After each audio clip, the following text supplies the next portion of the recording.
So they say you should never forget your first professional rig. For me, it was the Lumix S5IIX. I'm not sure how professional it was, but it's time to say goodbye, and I just kind of wanted to talk about it. So let's get into it.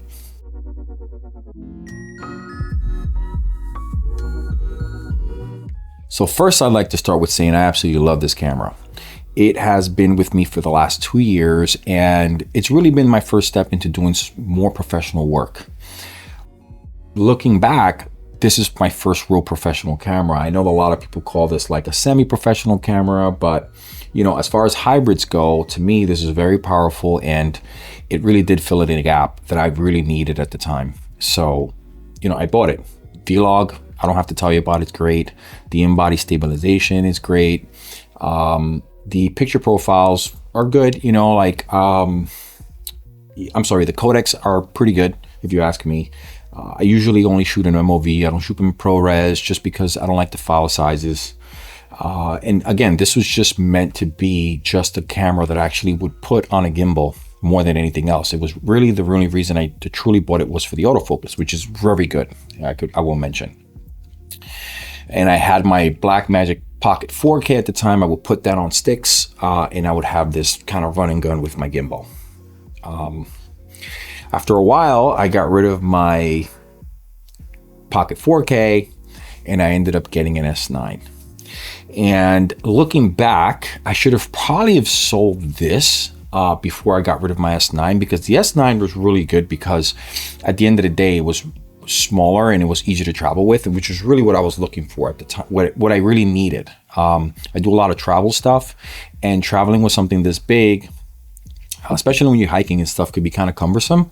So you know, looking back now, I'm kind of like in a place where I'm looking to replace it, really, you know.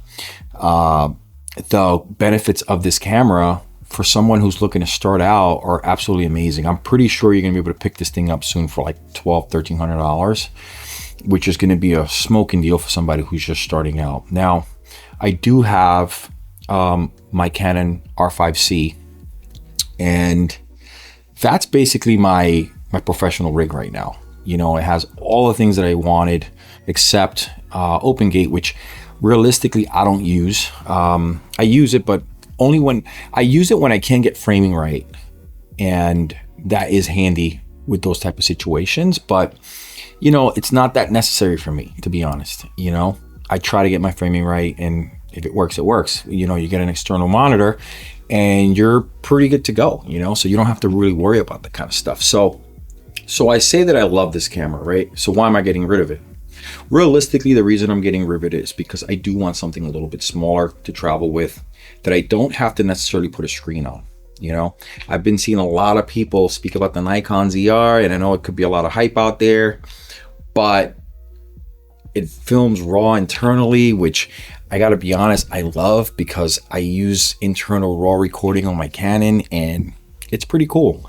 So, and I mostly shoot raw. Like, this is not raw. This is not shot in RAW. This is in like an MP4 file, which is fine for YouTube stuff. But when I'm doing professional work, you know, having a RAW workflow really does help, especially if you miss your exposure for whatever reason, or if like there's changing, like a lot of times there's changing light. And when that happens, you know, having RAW is really, really valuable.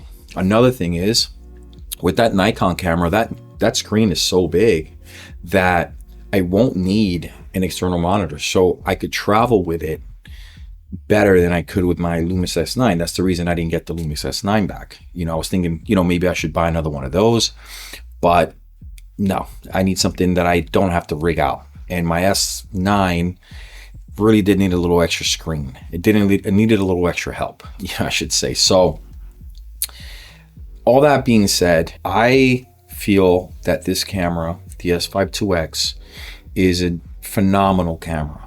And if I'd never got this camera, I don't know if I would have ever leveled up as quickly as I did without it. You know, I was doing everything manual, you know, focus and stuff before that.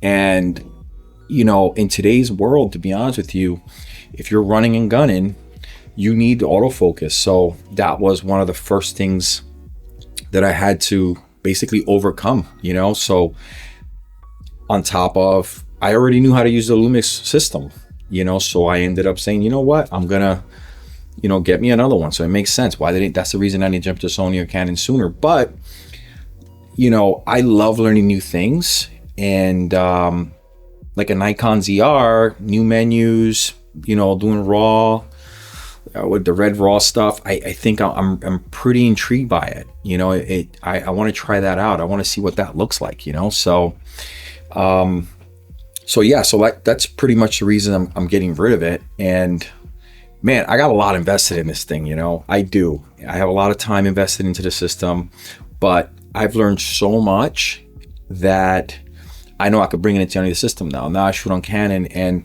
to be honest with you, the Canon menus are way easier than the Lumix menus. The Lumix menus are kind of a mess. So, you know, there's a lot to learn there, where like I feel like the Canon ones are just easier. And the reason I didn't buy another Canon like the R6 III or the, let's just say the Canon C50, is because those cameras, to be honest with you, you know, they're a little bit, obviously they're more expensive than the Nikon, but not only that, again, I'm just sticking to the same system, and yeah, that sounds great to, you know, kind of keep it all in the same ecosystem, but I like learning new things. To me, I could appreciate it. So I'm not a, you know, big time YouTuber that gets cameras sent to them so they could kind of test them out beforehand. So I have to get rid of something, unfortunately, in order to get a new one. So here I am getting rid of a camera that I this could be a big mistake. I could definitely say it could be a big mistake. Now, I have my issues with the S5.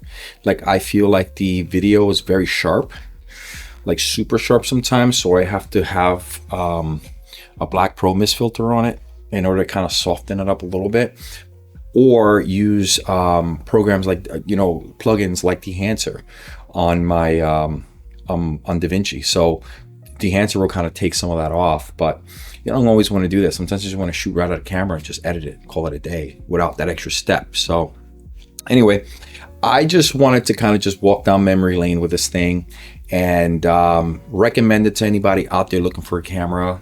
Absolutely buy one, and just kind of move on to a new chapter. You know, this kind of like ends that chapter and sets me off on a new one. And yeah, that's it. That's all I got. So hopefully next time you see me, I'll be filming, or I'll be giving some sort of review on the Nikon ZR. All right, till the next time. Peace.